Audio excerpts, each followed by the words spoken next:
કંઠે બિરાજો હે દાદા,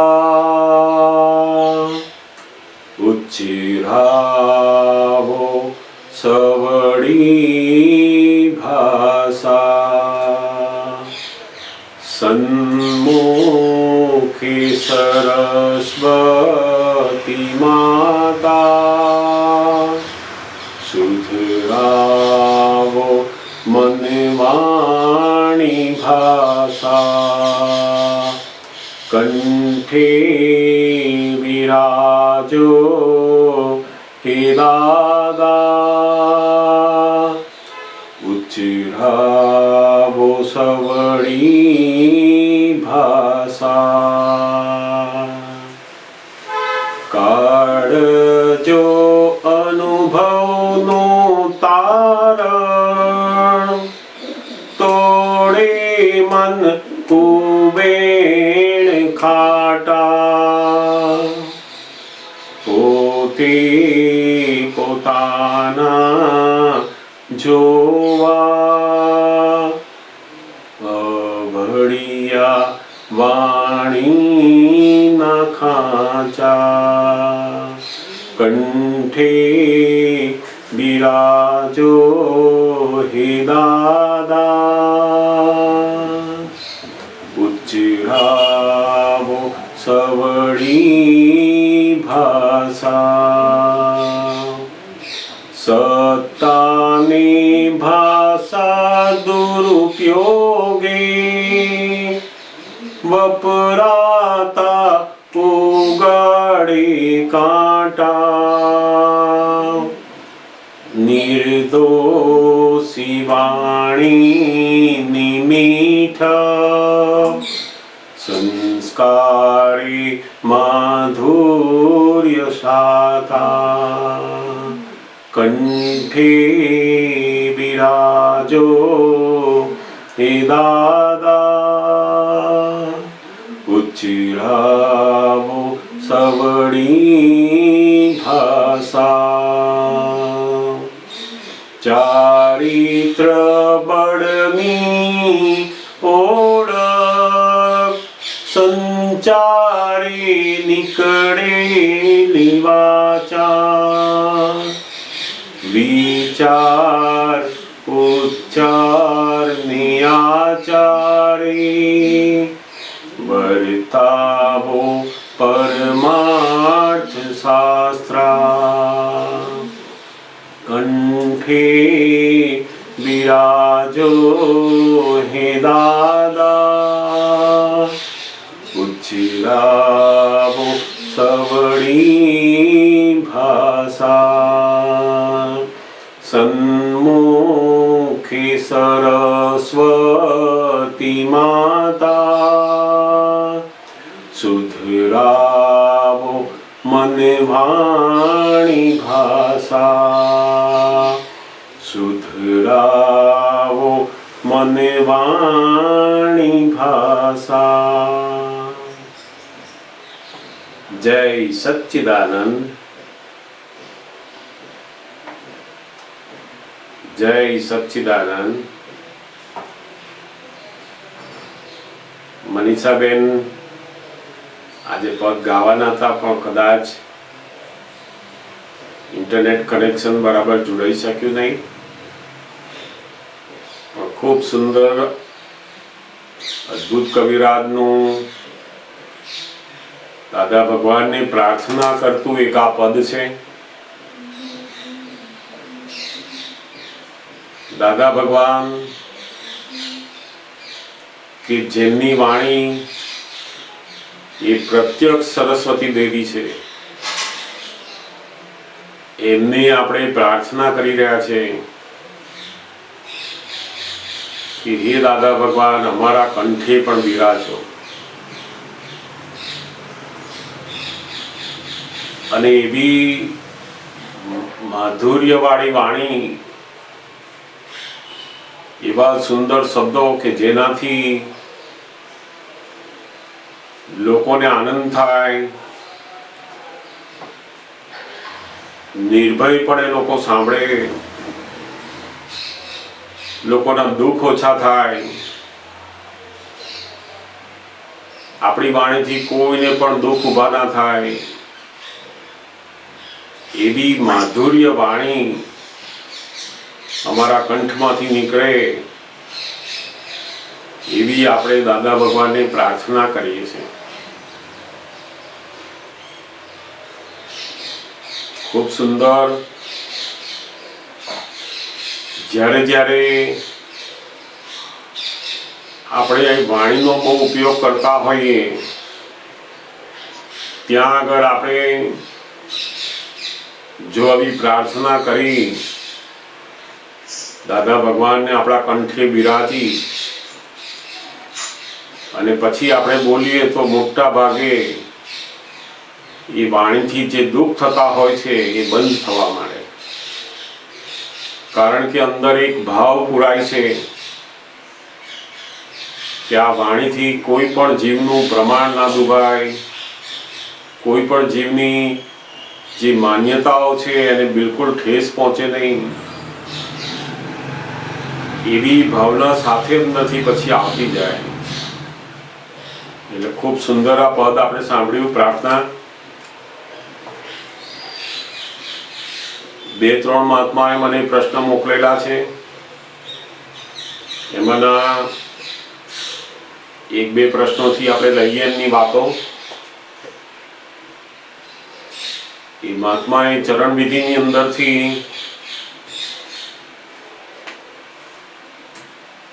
બે ત્રણ જે વાક્યો રોજ આપણે બોલીએ છીએ એ મોકલી આપ્યું છે કે ચરણ વિધિમાં આપણે બોલીએ છીએ કે આપની વૃત્તિ એ જ મારી વૃત્તિ રહો, આપની દ્રષ્ટિ એ જ મારી દ્રષ્ટિ રહો, આપનો સ્વભાવ તે જ મારો સ્વભાવ રહો,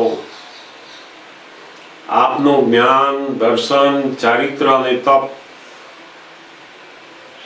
આપનું જ્ઞાન, દર્શન, ચારિત્ર અને સુખ છે તે જ મારું જ્ઞાન, દર્શન, ચારિત્ર અને સુખ રહો. આ વાક્ય એમને સમજવું છે. ખૂબ અદ્ભુત સુંદર વાક્ય છે આ ચરણ વિધિનું. આપણે દાદા ભગવાનની જે ચરણ વિધિની પ્રાર્થના કરી રહ્યા છે એની અંદર વ્યવહાર અને નિશ્ચય બંને ભાગ જોવા મળે છે. ઘણો બધો ભાગ નિશ્ચયનો છે અને ઘણો બધો ભાગ અંદર વ્યવહારનો પણ છે. એટલે એને વ્યવહાર નિશ્ચય ચરણ વિધિ કહી છે. એમાંનું જે આ પહેલું વાક્ય છે, આપની વૃત્તિ એ જ મારી વૃત્તિ રહો. જ્ઞાની પુરુષની જે વૃત્તિ છે એ નિરંતર પોતાના આત્માની અંદર જ રહ્યા કરે છે. કારણ કે એમનું જે જ્ઞાન અને દર્શન છે એ સંપૂર્ણપણે નિરાવરણ થઈ ગયું છે, શુદ્ધ થઈ ગયું છે. આપણા અંતસ્કરણની અંદર જે ચિત્ત છે એ ચિત્તની અંદરથી વૃત્તિઓ બહાર જાય છે. જેમ સૂર્ય છે તો આકાશની અંદર ઉપર સૂર્ય છે પણ એના જે કિરણો છે એ પ્રસરે છે અને પૃથ્વી સુધી આવે છે. એવી રીતના અંતસ્કરણનું ચિત્ત એ તો આપણી અંદર જ હોય છે, પરંતુ એમાંથી આ જે વૃત્તિઓ છે કિરણોની માફક જુદા જુદા પદાર્થોમાં, જુદી જુદી વ્યક્તિઓમાં એ વૃત્તિ જાય છે. અનાદિકાળથી આ જે વૃત્તિ છે એ સુખ શોધી રહ્યું છે. આ વૃત્તિઓ કેમ જાય છે? તો કે વૃત્તિનું કામ શું છે? તો કે એને સુખ જોઈએ છે. અને એની સમજણમાં, એના દર્શનમાં જે હોય કે આની અંદર સુખ છે, એ દર્શનના આધારે એની જે વૃત્તિ છે એ સહજપણે કામ કરે છે. જેમ માણસની વૃત્તિ એવી હોય કે પૈસામાં જ સુખ છે, એટલે એની વૃત્તિ સહજપણે પૈસા પાછળ આખો દિવસ એની મેળે જ જાય. એ ના પાડે તોય જવાની. કેમ? તો કે અંદર જે માન્યતા છે એ આ વૃત્તિ પાછળ કામ કરે છે. જેને જેમાં સુખ માનેલું છે એની અંદર એની વૃત્તિઓ આપમેળે જાય. ઘણી વાર નથી હોતો, આમ ફંક્શન ચાલતું હોય, બહુ સુંદર બધી વાતો ચાલતી હોય, પણ ઘણા માણસો અમુક ટાઈમ થાય 12 વાગે 1 વાગે એટલે બધાની વૃત્તિઓ કઈ બાજુ જાય? તો કે રસોડા બાજુ જાય. એ વૃત્તિઓ જવી એ સહજ છે. તમે ગમે તેટલી એને પકડી રાખો પણ એ તમારા હાથમાં રહે નહીં. કારણ કે પેલો જે સમય થયો અને પોતાની અંદરનું જે દર્શન, પોતાની બિલીફ કે જો હમણાં જમવા નહીં જઈએ ને તો બીજા બધા બહારના લોકો જો જમવા આવશે ને તો પાછળ મજા નહીં આવે. એટલે પેલી જે બિલીફ છે એ એની વૃત્તિઓને ક્યાં લઈ જાય કે જમવા બાજુ તરત લઈ જાય. અંદર બેઠેલા હોય હજુ તો પેલા ફંક્શનમાં સાંભળતા હોય, પણ એની વૃત્તિ ક્યાં જતી રહી હોય? તો કે રસોડા સુધી. એટલે આ જે વૃત્તિ છે એ શેનાથી કામ કરે છે? તો કે પોતાની અંદર જે કષાયો પડેલા હોય એના અધીન આ વૃત્તિઓ કામ કરે. માન નામનો કષાય હોય ને એની વૃત્તિ કેવી હોય? તો કે જ્યાં જાય ત્યાં પોતે જુએ કે મને લોક બોલાવે છે કે નથી બોલાવતું, ફલાણા માણસ મને જે કરે છે કે નથી કરતો, મને વેલકમ કર્યા કે ના કરે. એની જે વૃત્તિ ક્યાં જાય? કે પેલી માનના કારણે વૃત્તિઓ બધી માન લેવામાં જાય છે. લોભી હોય એને શાક માર્કેટમાં જાય, તેની વૃત્તિ ક્યાં જાય? કયા શાક ઉપર? તો કે આજે કયું સસ્તું શાક છે. એ વૃત્તિ શેનાથી કામ કરે છે? તો કે પેલા અંદર ક્રોધ, માન, માયા, લોભ જે કષાયો છે એ કષાયના અધીન એની વૃત્તિઓ કામ કર્યા કરે. અનાદિકાળથી દરેક જીવો પોતાની જે વૃત્તિઓ છે એ એક વસ્તુમાંથી બીજી વસ્તુમાં, બીજીમાંથી ત્રીજામાં, ચોથામાં એમ કરતા કરતા કરતા દરેક વસ્તુઓ, દરેક પદાર્થો, જગ્યાઓ બધામાંથી સુખનો અનુભવ કરે છે. અને અનુભવ કરતા કરતા એને જ્ઞાન ભેગું થાય છે કે આની અંદર વાસ્તવિક સુખ નથી. એને જ્ઞાન પ્રાપ્ત થાય છે.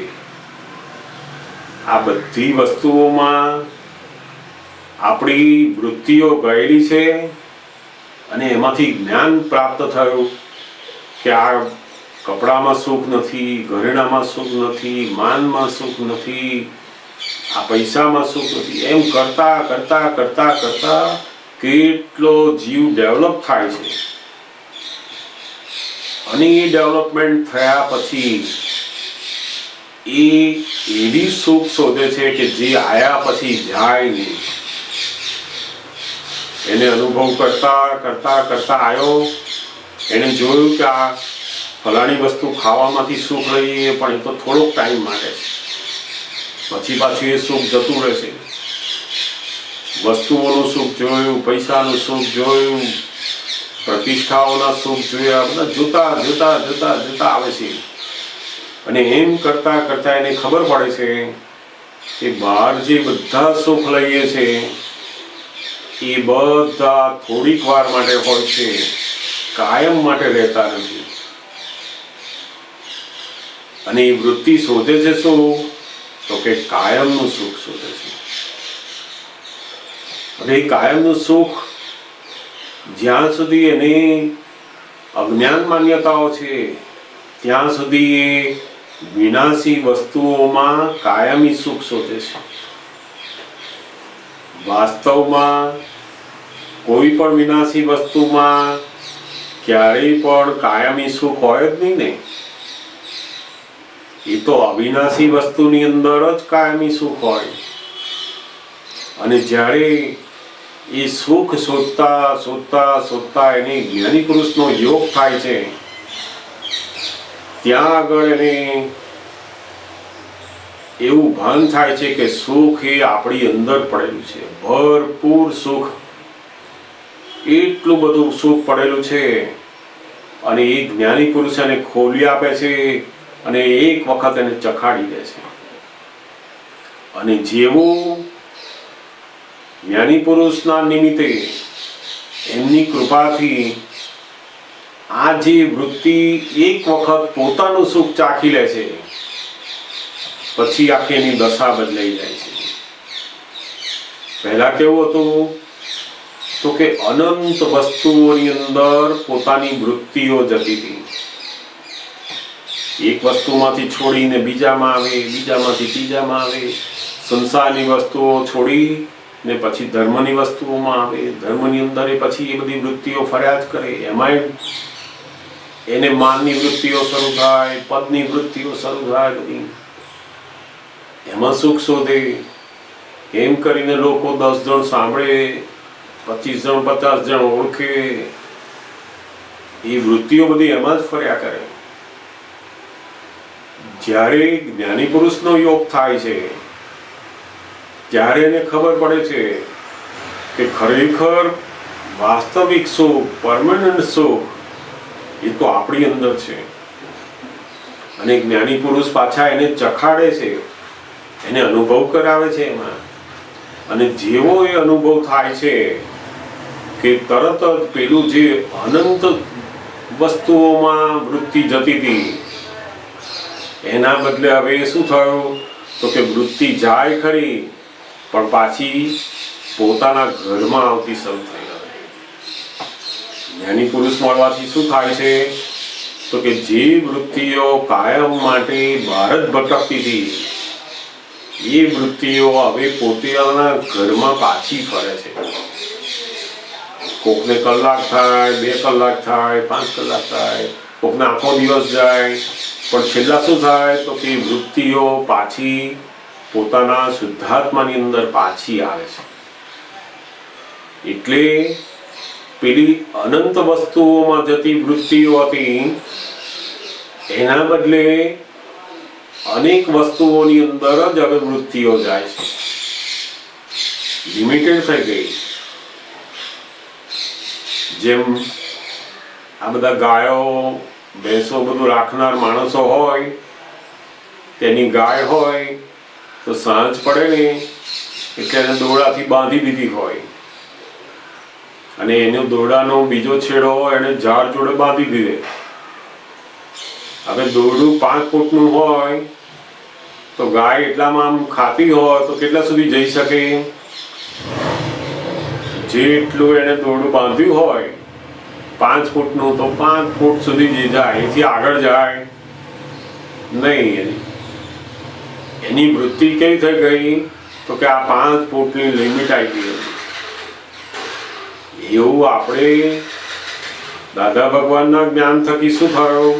તો કે આપણી વૃત્તિઓની પણ લિમિટ આવી. અમુક જ વસ્તુઓમાં જાય તો તરત પાછી આવે. બસ આ બંધાઈ ગઈ પેલા દોરડાની માફક. એટલે એનાથી શું થાય છે? તો કે અનંત વસ્તુઓમાં જતી હતી એમાંથી અનેક વસ્તુઓમાં આવી. હવે અનેક વસ્તુઓમાં આવી ત્યાં આગળ પણ આપણે પાછું દાદા ભગવાનને આ ચરણ વિધિની અંદર પ્રાર્થના મૂકી કે આપના જેવી હજુ વૃત્તિ જોઈએ છે અમને. તો કે જ્ઞાનીની વૃત્તિ કેવી? તો કે એક જ વૃત્તિ જે સમયે જે ચાલતું હોય એમાં જ એમની વૃત્તિ રહ્યા કરે. જમતા હોય ત્યારે એની અંદર જ એમની વૃત્તિ હોય, કશું વસ્તુ વાંચતા હોય તો એની અંદર જ વૃત્તિ હોય, સત્સંગ હોય તો સત્સંગની અંદર વૃત્તિ હોય, વ્યવહારની કોઈ વાત ચાલતી હોય એમાં વૃત્તિ હોય. વર્તમાનની અંદર જે સંજોગો હોય એ સંજોગોમાં જ એમની વૃત્તિ રહ્યા કરે. બીજી કોઈ જગ્યાએ એમની વૃત્તિઓ જાય નહીં, અને જાય તો એ ફાઇલના નિકાલ માટે જ જાય છે, બાકી જતી નથી. એમને સુખ લેવા માટે આ વૃત્તિઓ જતી નથી. નિરંતર પોતાની અંદરનું જે સુખ છે એટલું બધું ઉભરાય છે એમને. કેમ? તો કે એમની જે વૃત્તિઓ છે એ સંપૂર્ણ ચોખ્ખી થઈ ગયેલી છે, એટલે હંમેશા એક ચિત્તની અંદર એ રહ્યા કરે છે. અને એના કારણે જ એમના મુખારવિંદ ઉપરનું જે હાસ્ય છે એ 24 કલાક એક ધારું રહે છે. એનું કારણ શું છે? તો કે એની જે વૃત્તિઓ છે એ નિરંતર આત્માની અંદર જ રહે છે. આપણે પણ જેમ જેમ આ ફાઇલનો સંભાવે નિકાલ કરવામાં જઈએ છીએ એટલે વૃત્તિઓ ત્યાંથી નિકાલ કરીને તરત પાછી આવે છે. જેમ જેમ જ્ઞાનની સમજ વધતા જશે, અંદર એની બિલીફ વધતી જશે અને પોતાની અંદર સુખ આવતું જશે, એમ બાહ્ય પદાર્થોની અંદરથી વૃત્તિ ઓછી થવા માંડશે.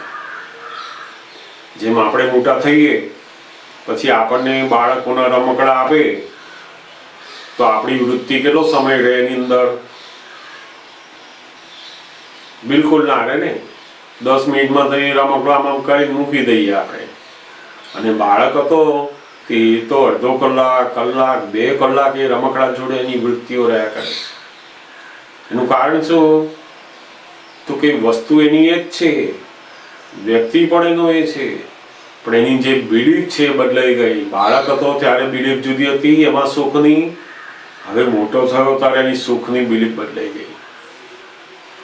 એટલે આખી જે સુખની જે બિલીફ છે એના આ બધી વૃત્તિઓ છે. તો આપણે પણ હવે દાદા ભગવાનને એવી પ્રાર્થના કરીએ છીએ કે તમારી જે વૃત્તિ છે એક ધારી પોતાના શુદ્ધાત્માની અંદર રહેશે, એવી અમારી વૃત્તિઓ પણ તમારા જેવી જ થઈ જાય, એક ધારી, એક સરખી. આ વૃત્તિઓ જે હજુ પણ અમારી ફાઇલ સ્વરૂપે અથવા તો એમનેમ ઘણીવાર જતી હોય છે, એ બધી વૃત્તિઓ પોતાના સુખની અંદર આવી જાય એવી અમે પ્રાર્થના કરી છે કે તમારા જેવી વૃત્તિ અમને હો. એટલે બહુ મોટી વસ્તુ છે આ. માણસની વૃત્તિ બદલાવી.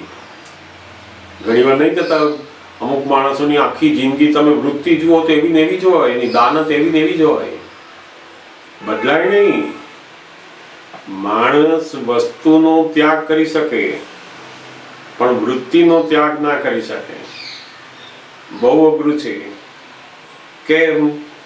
તો કે વૃત્તિ એ પેલી બિલીફ સાથે જોડાયેલી છે. કોઈ માણસે અનમેરિડ રહ્યો, એને સ્ત્રીનો ત્યાગ કરી દીધો, ઘર-બારનો ત્યાગ કરી દીધો, પણ એની જે વૃત્તિ છે કે એની અંદર એને આ પૂતગલમાં સુખ છે, સ્ત્રીમાં સુખ છે, પુરુષમાં સુખ છે, એ બિલીફ બદલાવી બહુ અઘરી પડે. એટલે વૃત્તિ એની ગયા જ કરે. એટલે તો સાધુઓને નિયમ મૂક્યા કે ભાઈ એમણે સ્ત્રીને જોવી જ નહીં, એમણે ડિસ્ટન્સ રાખવું, પડદા નાખવા, જ્યાં સ્ત્રી હોય ત્યાં આપણે જવું જ નહીં. એનું કારણ શું? તો કે પેલી જે વૃત્તિઓ છે એ એની અંદર જતા વાર લાગતી નથી એને. એટલે એને શું કરવું પડે? તો કે બહારથી બધો સંયમ રાખવો પડે. જ્યારે જ્ઞાની પુરુષો આપણને એ શીખવાડે છે કે આખી બિલીફ બદલાઈ જાય છે આપણી અંદર. આ પૂતગલમાં જે સુખ છે, પોતાના મનની અંદર, પોતાના શરીરમાં સુખ છે, એ માન્યતા બદલાઈ જાય છે. એટલે પછી બીજાના શરીરમાં સુખ ક્યાંથી ઉત્પન્ન થાય છે? એટલે જે વૃત્તિઓ વિષયોમાં જતી હતી, પછી તે જીભના વિષય હોય, સ્પર્શના વિષય હોય, આંખના વિષય હોય, એ બધા વિષયોમાંથી વૃત્તિ પાછી આવતી થઈ. હવે એટલે વસ્તુનો ત્યાગ કરવો એ બહુ સહેલું છે, પણ પોતાની વૃત્તિઓ આખી બદલાઈ જવી, એ જ્યારે જ્ઞાની પુરુષનો યોગ થાય છે ત્યારે જ એની વૃત્તિ બદલાય છે. નહીં તો વૃત્તિ બદલાય નહીં, લાખ જન્મો જાય, એની વૃત્તિ વિનાશી ચીજોમાં જ સુખ શોધે. અવિનાશીની અંદર સુખ છે એવું એને જ્યારે અનુભવ થાય ત્યારે પેલી બધી વૃત્તિઓ પાછી આવે. એટલે આપણી મહાત્માઓની જે દશા છે એ કેવી છે? તો કે હવે ગમે તેટલી વૃત્તિઓ બહાર જાય પણ એ પાછી આવવાની છે. પહેલા તો ઘરની બહાર જાય, ભટક્યા જ કરે, ઘર પાછું આવવાનું એને હતું જ નહીં. હવે પાછું આવે છે. 2 કલાક 4 કલાક પછી તરત ખ્યાલ આવે કે હું તો શુદ્ધાત્મા છું. આ બધું જે ઊભું થયું એ તો જુદું છે, એ મારું ન હોય. આ તો આવું ના થવું જોઈએ. એટલે આપણી વૃત્તિ ક્યાં આવી? તો કે પાછી આવી કહેવાય. એટલે આ બહુ જ મોટું આપણે પ્રાર્થના કરીએ છીએ એમને કે તમારા જેવી વૃત્તિઓ અમારી પણ હો. બીજો નંબર જે છે એમનો, એ આપની દ્રષ્ટિ તેજ મારી દ્રષ્ટિ રહો. આપની દ્રષ્ટિ તેજ મારી દ્રષ્ટિ રહો. આ જે દ્રષ્ટિ છે એ અનુભવમાં બહુ જ મોટો ભાગ ભજવે છે. આ કાળની અંદર દરેક વ્યક્તિઓને ગમતા અને ના ગમતા સંયોગો આવ્યા જ કરવાના. અનુકૂળ પ્રતિકૂળ એવા સંજોગો દરેક વ્યક્તિઓના આવવાના. પરંતુ એ સંજોગોની અંદર આપણને જે એની અસર થાય છે એનું કારણ શું છે? તો કે પ્રતિકૂળ સંજોગો આપણને અસર નથી કરતા, પણ પ્રતિકૂળ સંજોગોની અંદર આપણી ઊંધી દ્રષ્ટિ છે માટે અસર કરે છે. ત્યાં દ્રષ્ટિ એ બહુ જ મોટું કામ કરે છે. એટલે તો કહેવાય છે ને કે જેની જેવી દ્રષ્ટિ તેવી તેની સૃષ્ટિ. જ્ઞાની પુરુષો પણ આ જ પૃથ્વી ઉપર આ જ કાળમાં આવા જ બધા સમયની અંદર એ પણ રહ્યા, પરંતુ એમને એક પણ સંજોગ એ દુઃખરૂપ નથી લાગતો. એનું કારણ શું? તો કે પેલી જે દ્રષ્ટિ છે એ એમની બદલાઈ છે. એટલે દાદા ભગવાને બહુ જ સુંદર વાતો કરી છે એમાં. જેમ સામાન્યપણે આપણને જો તાવ આવે તો આપણે શું થાય? અંદર દ્રષ્ટિ, મને તાવ આવ્યો એવું કરીએ ને. જ્યારે જ્ઞાની પુરુષની દ્રષ્ટિ તાવ આવે ત્યારે શું થાય છે? તો જે શરીરમાં તાવ ભરેલો હતો એ નીકળે છે, જાય છે. આપણે કહીએ કે તાવ આવે છે, ત્યારે જ્ઞાનીની દ્રષ્ટિ શું કહે છે? તાવ જાય છે. હવે બેમાંથી કયામાં સુખ લાગે? તો કે પેલું જાય છે, આપણા શરીરમાં જે ખરાબ વસ્તુ ભરેલી હતી એ બહાર નીકળી રહી છે. સંજોગો તો બંને માટે એક જ છે, જ્ઞાની અને અજ્ઞાની માટે, પણ એમની દ્રષ્ટિમાં ફેર છે. બહુ જ મોટો એમના જીવનનો જે પ્રસંગ છે, દાદા ભગવાન વડોદરાથી ખંભાત જ્યારે આવતા હતા સત્સંગ માટે, અને સાંજના સમયની અંદર કારમાં એ પોતે બેઠેલા, અને મહાત્માઓ પણ હતા, આપતા પુત્રો પણ અંદર હતા. એ સમયે ખંભાત આવતા એમને જ્યારે એકદમ ભયાનક એક્સિડન્ટ થયો,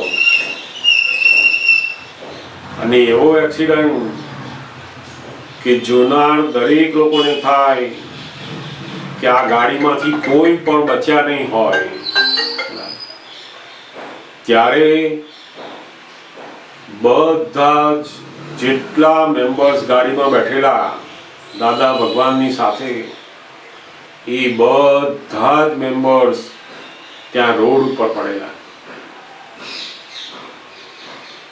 દરેક જણાને એટલી બધી ઈજા થયેલી.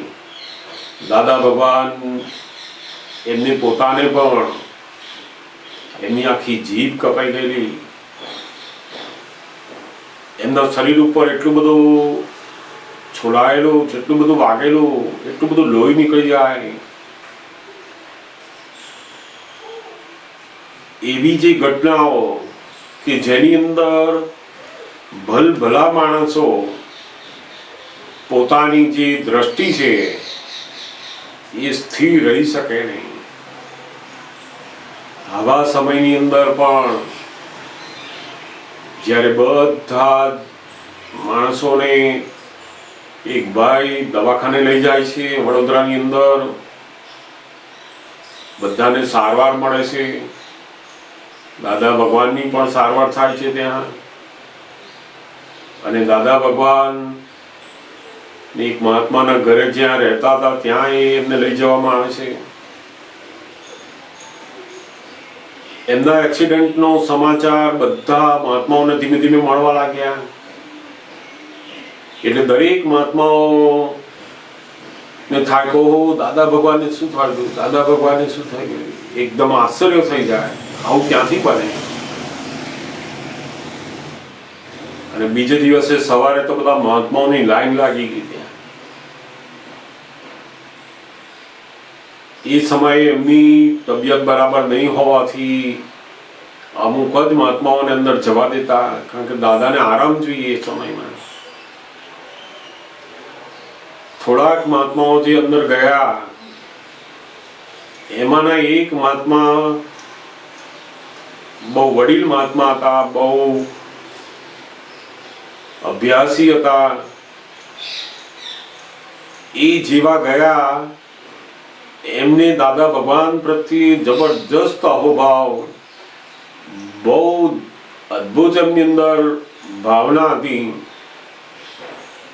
એમણે દાદા ભગવાનની આ સ્થિતિ જોઈ અને એમનાથી રહેવાયું નહીં. એકદમ એમની આંખમાં આંસુ સાથે દાદા ભગવાનને પગે લાગીને બોલ્યા કે આ શું થઈ ગયું એમ. એટલે એટલા બધા ભાવિક બની ગયા એમાં. અને એમને થયું કે આવું કેવી રીતે થઈ ગયું, દાદા ભગવાન જે વ્યક્તિને સાચવ્યા નહીં, કેમ થઈ ગયું આ બધું, આવું કેવી રીતે થાય. એ કઈ સામાન્ય માણસ છે તો તમે આવું બધું એમ. એટલે એમને બહુ જ અંદર એની અસર થઈ ગઈ. અને એમણે દાદા ભગવાને કહ્યું કે આ શું થઈ ગયું એમ. દાદા ભગવાનની જીભ એકદમ કપાઈ ગયેલી, અંદર ટાંકા લીધેલા, બોલી શકાય પણ એવી સ્થિતિ નહીં.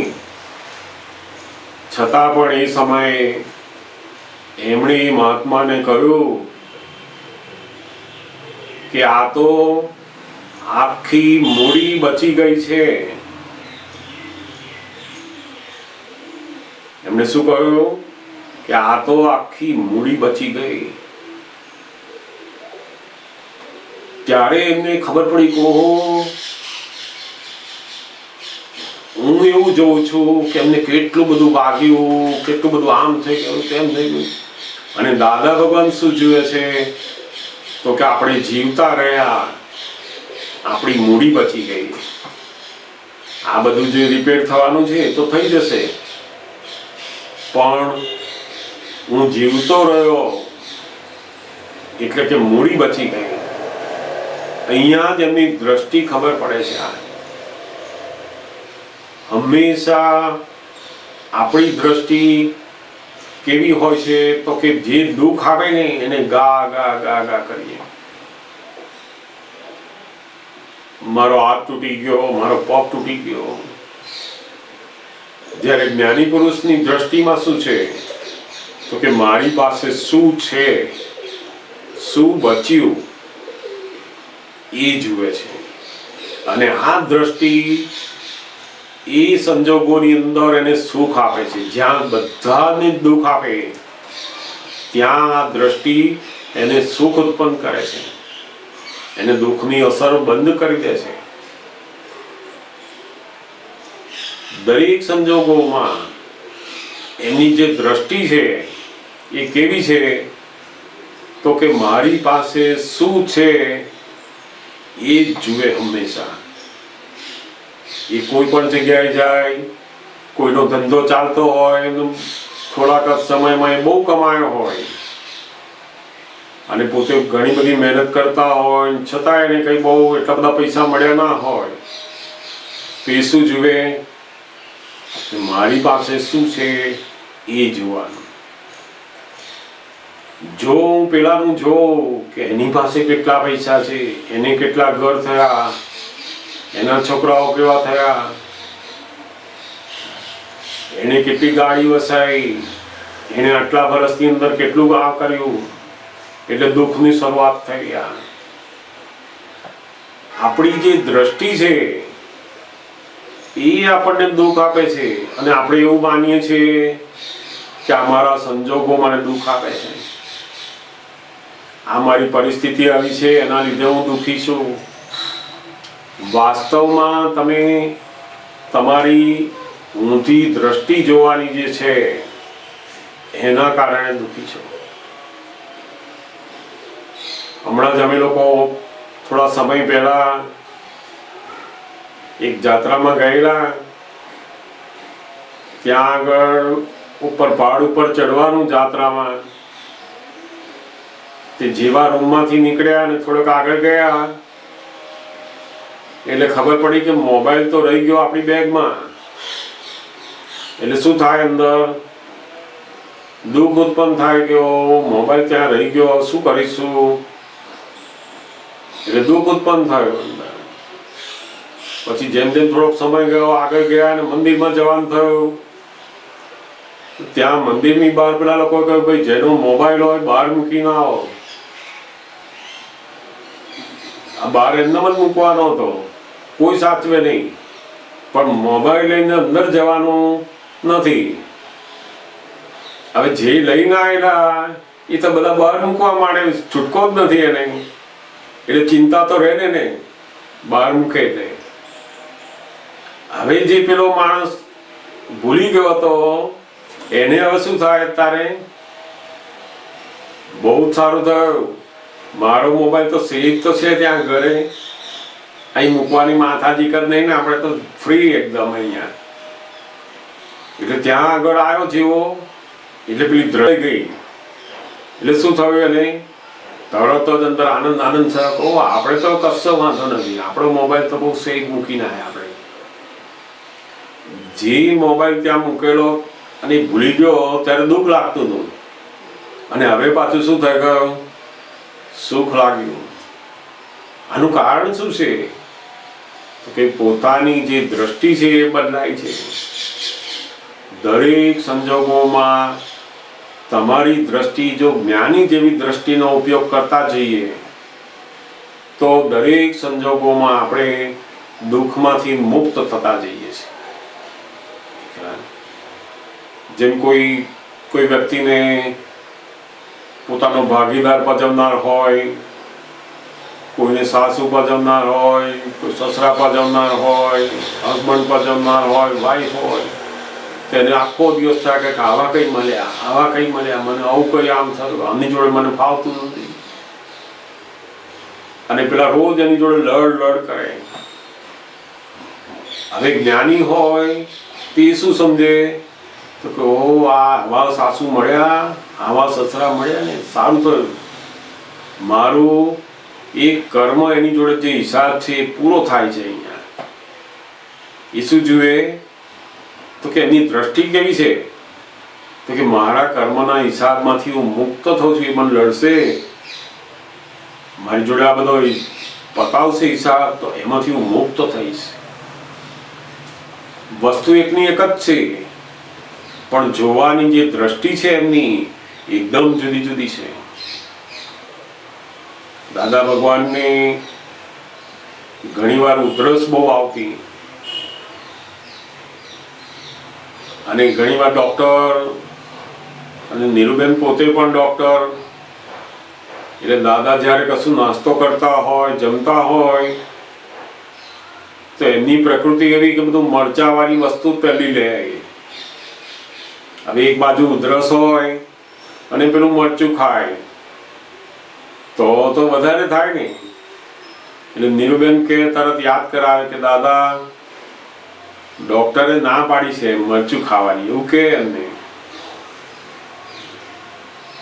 પણ છતાંય એ સાંભળે ખરા એમની વાત, અને કહે ખરા કે ડોક્ટર તો ના કે, પણ હું તો ઉધરસ થવાની દવા લઉં છું કે છે. તો કે કેમ કે છે તો કે જો રાત્રે હું સુઈ જાઉં ને તો ઉધરસ આવે ને તો ઉધરસના લીધે મને બરાબર ઊંઘ ના આવે કે છે. પેલું જે ઘસ ઘસાટ માણસ ઊંઘી જાય એવો ઊંઘ ના આવે એમને. એટલે કે મને આ ઉધરસ આવે છે એના લીધે ઊંઘ નથી આવતી, ને ઊંઘ નથી આવતી એ મારા માટે બહુ જ ફાયદો છે. તો કે એટલો સમય અમે આત્મામાં રહીએ, એટલો સમય આ પૂતગલના સુખમાંથી અમે બહાર આવીએ, એટલો સમય અમે પ્રતિક્રમણમાં મૂકીએ. એમની દ્રષ્ટિ જોવા જેવી છે. આપણને જો ઊંઘ ના આવે તો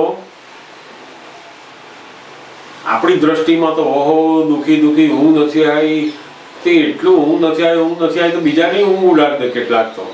અલા ભાઈ જે શાંતિથી હોઈ ગયો હોય એને તો હોવા દો. પણ ઘણી વાર શું થાય તો કે પોતાને ઊંઘ ના આવતી હોય તો પેલા બીજાની ઘરના ઉઠાડે. એટલે શું થાય તો કે આની અંદર આખો પોતાની જે દ્રષ્ટિ છે એના કારણે એને જે દુઃખ છે એમાંથી એ સુખનું કન્વર્શન કરે છે. એ કહેતા ને કે અમારે ધંધાની અંદર કોક વખત નક્કી કર્યું હોય, કોન્ટ્રાક્ટ લીધો હોય કે ભાઈ આ કામનો કોન્ટ્રાક્ટ આપણે રાખીએ, નક્કી કરીએ, બધી ગણતરી મૂકી હોય કે આમાં આખું બધું કામ પૂરું કરીશું એટલે આપણને 2 લાખ રૂપિયા જેટલો નફો તો રહેવાનો જ છે. હવે એમ માનીને આખું કામ શરૂ કરે, અને કરતા કરતા જેમ ગયા ને 2 લાખના બદલે પછી 1 લાખ જ નફો થયો. ગણતરી હતી 2 લાખની, નક્કી કરેલું અંદર બધું કે 2 લાખ તો મળવાના જ છે. હવે જ્યારે કામ પૂરું કરવાનું નજીક આવ્યા ત્યારે ખબર પડી તો આપણે 1 લાખ જ મળ્યા આટલી બધી મહેનત કરીને. તો પેલા ભાગીદાર હતા ને કે છે એટલા દુઃખી થાય દાદા 1 લાખની ખોટ ગઈ કે છે. એ શું જુએ કે દાદા 1 લાખની ખોટ ગઈ આપણે. તો દાદા કહે છે કે 1 લાખની ખોટ શેમાંથી ગઈ તો કે પેલા જે 2 લાખ તે નક્કી કરેલા ને એમાંથી ગઈ છે. ખરેખર જે નફો છે તે માનેલો એમાંથી ગઈ છે. વાસ્તવમાં શું છે? નફો જ છે. એટલે કે અમે શું જોઈએ? પેલો 1 લાખનો નફો થયો છે એ જોઈએ, અને મારો ભાગીદાર કે શું જોઈએ? પેલો 1 લાખની ખોટ ગઈ છે એ જુએ. બની છે ઘટના તો એક જ, પણ બંનેની જે જોવાની દ્રષ્ટિ છે એ અલગ છે. એટલે આ દ્રષ્ટિ પ્રમાણે આપણે સુખ અને દુઃખનો અનુભવ થાય છે. જેમ કોઈ જગ્યાએ ગયા આપણે, આપણો મોબાઈલ ચોરાઈ ગયો, પછી ઘરે આવ્યા, અને ઘરે આવ્યા પછી એટલો બધો કકળાટ થાય, તને લાગતા નથી આવડતું, તારે આમ મૂકવું જોઈએ, તેમ કરવું જોઈએ, કેટલી માથાકૂટ કરીએ અને ક્લેશ કરીએ એનો. હવે આની આ જ ઘટના જો સમજદાર માણસને બને તો શું કરે, તો કે એને જ્યારે ખોવાઈ જાય ત્યારે દાદા ભગવાન કે અમે એક જ ખોટ ખાઈએ કે છે, બે ખોટ ના ખાઈએ કે છે. એની દ્રષ્ટિ કેવી હોય તો કે હંમેશા એક જ ખોટ ખાવાની, બે ખોટ નહીં ખાવાની. લમણે લખેલી ખોટ એમાં તો આપણો છૂટકો જ નથી, પણ પછી ઘરે આવ્યા પછી બધા ક્લેશ કરો, કકરાટ કરો, છોકરાઓને મારો. ઘણા લોકો તો મારી કરે, તારા લીધે જ મારું બગડ્યું છે, તારા લીધે જ બગડ્યું, તું ધ્યાન રાખતો નથી. બસ જે ના મોબાઈલ પાછો આવે, ના વસ્તુ પાછી આવે, ને ઘરમાં કકરાટ કરે, તો છોકરો પછી ઘરની બહાર જતો રહે, તે નવી ખોટ ખાય પછી. આ એટલે આ જ્ઞાનીની દ્રષ્ટિ કેવી હોય છે, એક જ ખોટ ખાવાની, બે ખોટ નહીં ખાવાની. આ બધી દ્રષ્ટિઓ છે એમની. એમના જીવનની અંદર પણ બધી જાત જાતની ઘટનાઓ બને, જાત જાતના સંજોગો આવે, એમને પણ આવે. દરેક સંજોગોમાં એમની જે દ્રષ્ટિ જોવાની છે એ એટલી સવળી હોય કે જેના કારણે એ બિલકુલ દુઃખ ઉત્પન્ન ના થાય. એમનો પોતાનો કોન્ટ્રાક્ટનો જે બિઝનેસ હતો એની અંદર ઘણીવાર કોઈ જગ્યા ઉપર સાઈડ ઉપર જઈને કામ કરવાનું, બધા મજૂરો કામ કરતા હોય, અને જોડે જોડે આવો ચોમાસાનો ટાઈમ હોય, આખો દિવસ 20-25 મજૂરો ભેગા થઈને મોટી દિવાલો બધું કડિયા કામ કરેલું હોય, અને રાત પડે બધા આરામથી સૂઈ જતા હોય, અને ચોમાસાનો ટાઈમ બહુ જ વરસાદ પડે, આખો દિવસ પેલી જે દિવાલ બનાવેલી હોય તૂટી જાય આખી.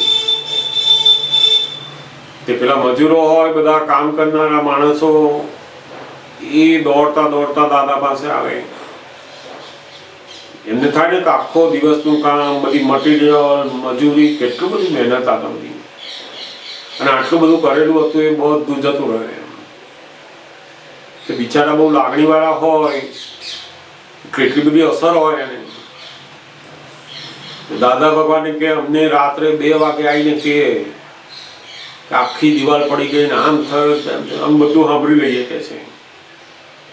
અને પછી અમે પૂછી લઈએ કે ભાઈ કોઈ માણસ મર્યું નથી ને અંદર? તાર કે ના, નથી મર્યું. એટલે અમે એને કહીએ કે તમે તમારે જઈને હવે સુઈ જાઓ.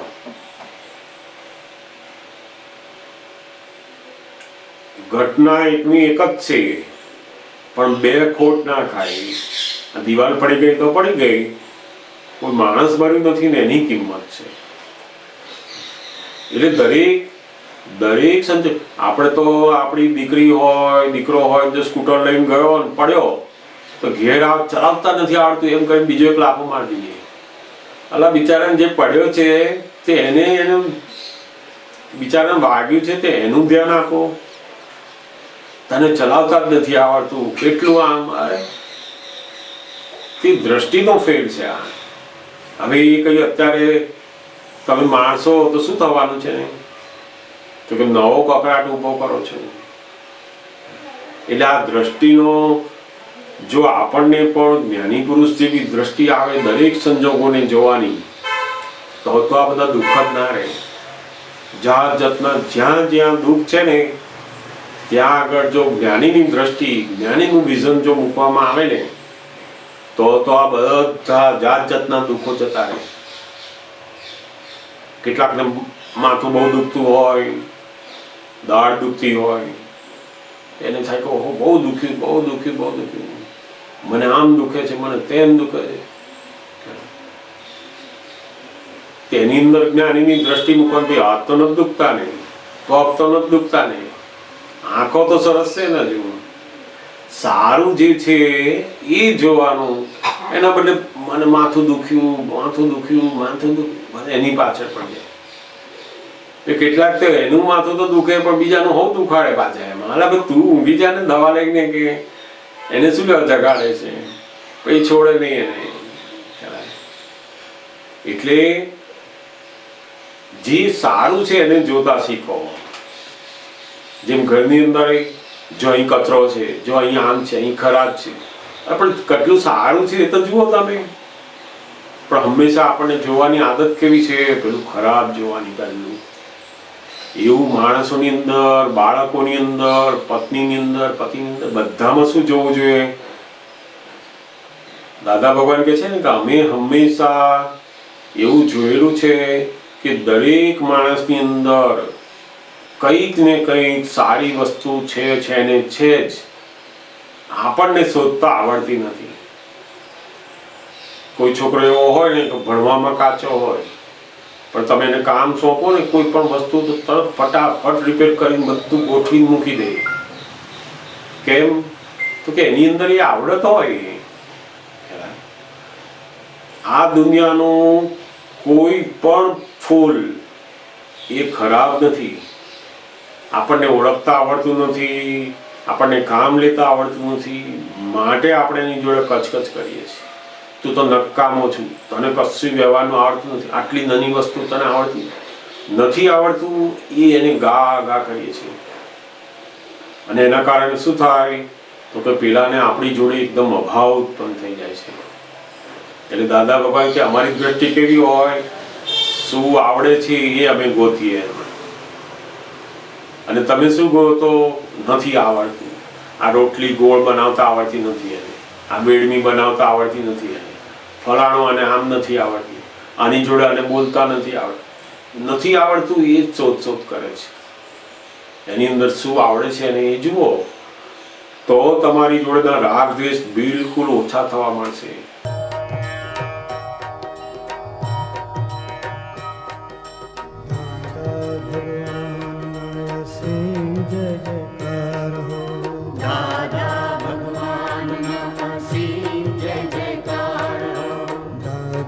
ભગવાન અસીમ જય જયકાર હો.